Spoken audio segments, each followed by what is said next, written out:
So last week I was in Utah, and while I was there I did some guided breath work, which I'd never done before, and honestly was a little skeptical at first. But I try and keep an open mind and gave it a shot. Happy I did. It ended up potentially being one of the most important things I've ever done. And I want to share why. Because this breakthrough or aha moment, if you will, was exactly what I needed when I needed to hear it. So this episode's going to be a little different than usual, but I feel compelled to pass it along. So to set the scene, I arrived with a friend of mine to the instructor, Jen's location. She gave us an overview, kind of explaining what the next hour is going to look like, and handed me a notebook to write down my goal for the session. And the notebook becomes pretty important as the story goes on.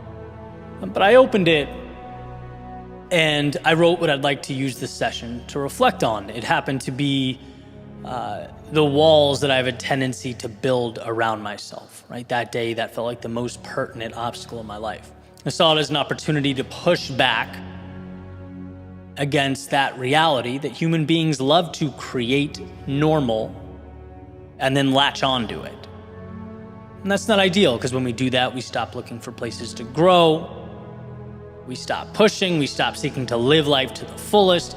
In other words, we settle. And so I wrote that down. I closed the notebook, laid back on this incredible fuzzy blanket, and the music got turned on. We began the breathing pattern. In, out, in, out. Jen started guiding us, verbally taking us back to a conversation with our younger selves. The journey had begun. And this is the part where things get really interesting, because my thoughts really did feel like some strange mix of dreaming and hallucinating, just from breath work. But at some point, she referenced the need to let go and said the words, we weren't meant to suffer or hold on to suffering.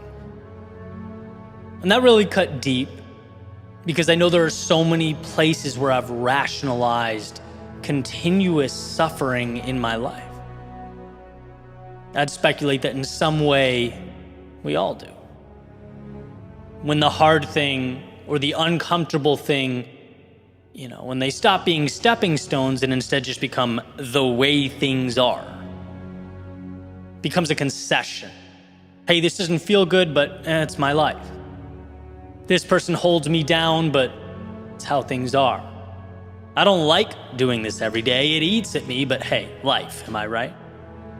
That's learned helplessness. It hides in the corners and the nooks and crannies of life, subtle enough that we don't give it much thought. And I imagined very vividly climbing down a ladder placed on the edge of this dark canyon that went straight down.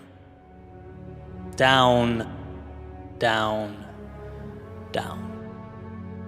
Everything, my entire landscape was black and white. There was zero color, except for the rays of light barely visible at the bottom. All the way down as I descended into the canyon. The colors, they'd get a little stronger, a little brighter, as if every step put a little more vibrance into my life. Each move down made things a little clearer, the ladder becoming quicker and quicker, eventually turning into a slide that brought me down to the base of the canyon, where upon landing and standing up, everything was illuminated. Fields of sunflowers, waterfalls, birds chirping, the sun shining, and it was there in that moment I realized my intention for the class, the one I wrote down in that little notebook, well, it missed the mark. Not in the sense of being incorrect or wrong necessarily, but it simply wasn't enough.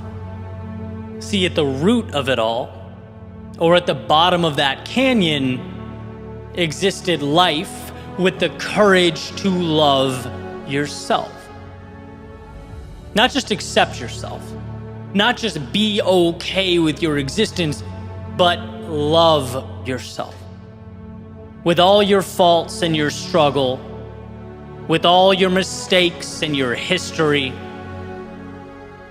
it became clear to me how much changes when you love with all your heart the person staring back at you in the mirror. The opinions of others, they do not guide your decision making. How could they? How could others know you better than you?